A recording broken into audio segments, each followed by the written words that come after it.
নমস্কার, আমি তনুশ্রী। আজকে আমি আপনাদের কাছে নিয়ে এসেছি ডিম ছাড়াই নিরামিষ ডিমের রেসিপি। আজকে আমি নিরামিষ ডিমগুলি কুমড়ো দিয়ে বানিয়ে দেখাবো।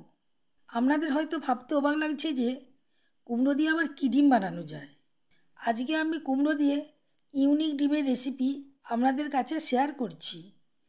দেখতে থাকুন আমি কিভাবে কুমড়ো দিয়ে ডিমগুলি বানাচ্ছি।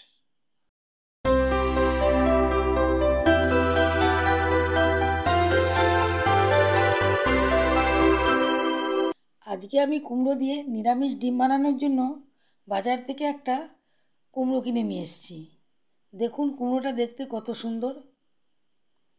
এবার কুমড়োটাকে আমি কেটে নিচ্ছি। দেখুন কুমড়োটা কত সুন্দর দেখতে, কারণ কুমড়োটা খুবই পাকা এবং খুবই মিষ্টি হবে। দেখেই বুঝতে পারছেন আপনারা কুমড়োটা খুবই মিষ্টি হবে, কারণ কুমড়োর কালারটা দেখেই বোঝা যাচ্ছে।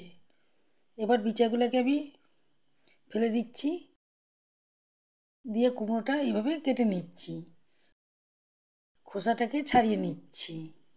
যারা ডিম খান না বা ডিম খেলে কোনো সমস্যা হয় তারা এইভাবে কুমড়ো দিয়ে নিরামিষ ডিম বানিয়ে খেতে পারেন, খেতে খুবই ভালো লাগবে।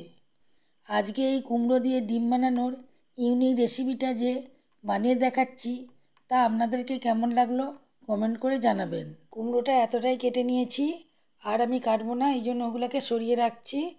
এবার এগুলোকে আমি ভালো করে জল দিয়ে ধুয়ে নিচ্ছি। এদিকে কড়াইয়ে জল চাপিয়ে দিয়েছি। এবার কুমড়োগুলো এর মধ্যে দিয়ে দিচ্ছি, দিয়ে ঢাকা দিয়ে রেখে দিচ্ছি সেদ্ধ হওয়া পর্যন্ত। এইদিকে আমি মশলা তৈরি করে নিচ্ছি। দিয়ে দিচ্ছি আদা। আপনারা এটা রসুন পেঁয়াজ দিয়েও করতে পারেন।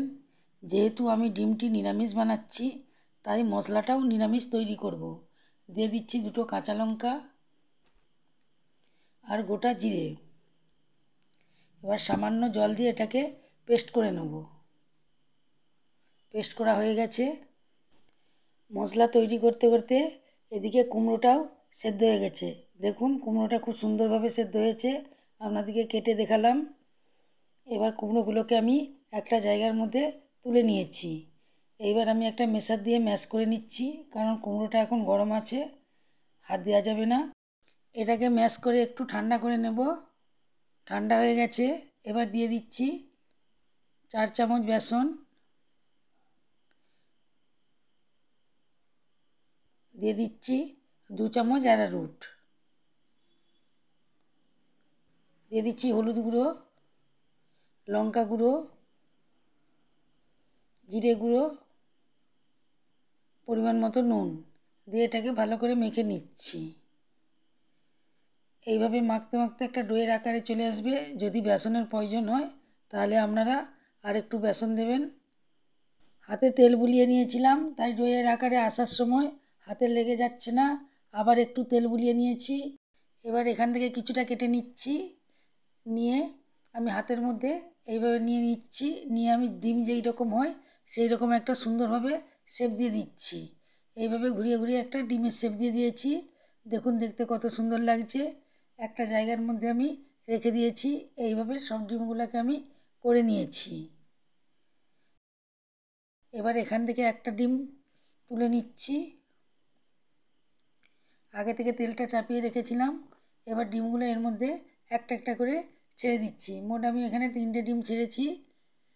দিয়ে এবার এটাকে উল্টে পাল্টে ভেজে নিচ্ছি। দেখুন ডিমগুলো একটু ভেঙে যাচ্ছে না, দেখতে একবারে অরিজিনাল ডিমের মতোই লাগছে। কেউ দেখে বুঝতেই পারবে না যে এটা কুমড়ো দিয়ে বানানো হয়েছে। দেখুন এইভাবে ঘুরিয়ে ঘুরিয়ে ডিমগুলোকে ভেজে নিয়েছি। দেখুন ডিমগুলো মোটেই ভেঙে যাচ্ছে না, কত নাড়াচ্ছি, ডিমগুলো সুন্দর লাগছে দেখতে। এবার উঠিয়ে নিচ্ছি। আবার 3টে ডিম দিয়ে দিয়েছি, দিয়ে এগুলোকেও আমি ঘুরিয়ে ঘুরিয়ে সুন্দরভাবে ভেজে নিচ্ছি। এগুলোকে আমি নাড়ছি, তবুও ভাঙছে না। ভাজা হয়ে গেছে, ডিমগুলোকে তুলে নিচ্ছি। দেখুন দেখতে কত সুন্দর লাগছে, মনে হচ্ছে পুরোই অরিজিনাল ডিম।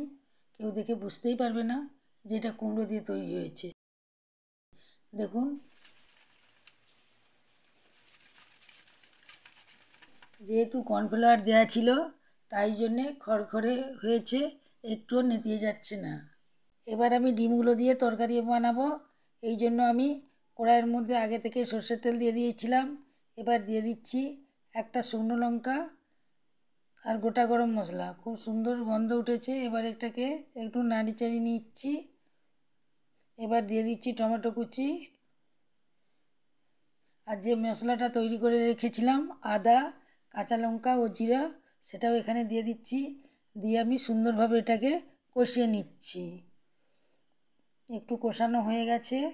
এইবার দিয়ে দিচ্ছি হলুদ গুঁড়ো, লঙ্কা গুঁড়ো। যেহেতু মশলাটা তৈরি করার সময় আমি কাঁচা লঙ্কা দিয়েছিলাম, তাই ঝালটা একটু বুঝে দেবেন। এবার এটাকে ভালোভাবে আমি কষিয়ে নিচ্ছি।